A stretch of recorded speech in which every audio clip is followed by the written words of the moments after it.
طالبانو ورونو دا انسان نه ده، انسان کې د کرویات چې دي یو سره کرویات دي یو سپین کرویات دي. دا سره کرویات طالبانو دا په وینه کې ډیر دي، د وینې رنګ یې دوی اخیستی. یو سپین کرویات دي.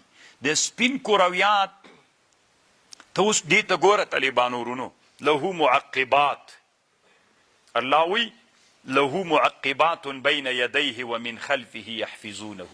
مولیان وی په قرآن کې طب نسته ده، ورته ګوره.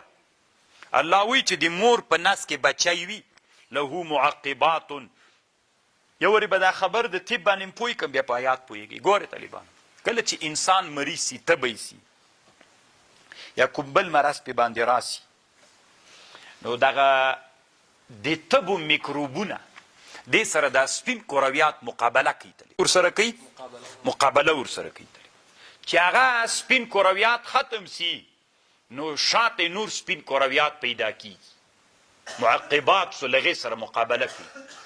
او که کله داسې چې هغه میکروبونه پې باندې غالب سي، سپین کرویات له منځه ویسي، نو دا ډاکټران کله کله چې دوا ورکوي، پیچکاري ورکوي، داسې پیچکاري ورکوي چې سپین کرویات تقویه کړي.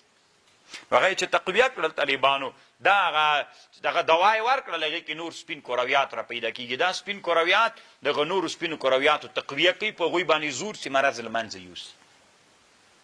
اوس ته غوږ ورته نیسه. له دا مخکې له یا دا له طالبانو الله علم لري په پټه د خبر او په ښکاره د خبر باندې. له معقبات من بین یدیه ومن خلفه یحفظونه، ساتي له امر د الله نه. سړي ته طالبانو هغه بچي ته چې د الله هغه تکلیف و مرض متوجه سي، نو هغه لره معقبات پیدا سي. معقبات یعنی کومک کوونکي لښکرو ته تقویه کوي، له شا له طرف نه د هغې تقویت کوي، نو الله عز وجل یې لغه مرض نه خلاص کړي. دا هم طالبانو یوه لویه علمي مسئله د روح المانی یو بل بحث کوي. وی علما د علم فلسفي وی امام رازي نه نقل کړی ده چې انسان یو دغه روح د انسان یو بل روح هم لري چې هغې ته روح ملکي وایي. فلسفیان وی، هغوی د فلسفې له لحاظه دا ثابته کړې ده.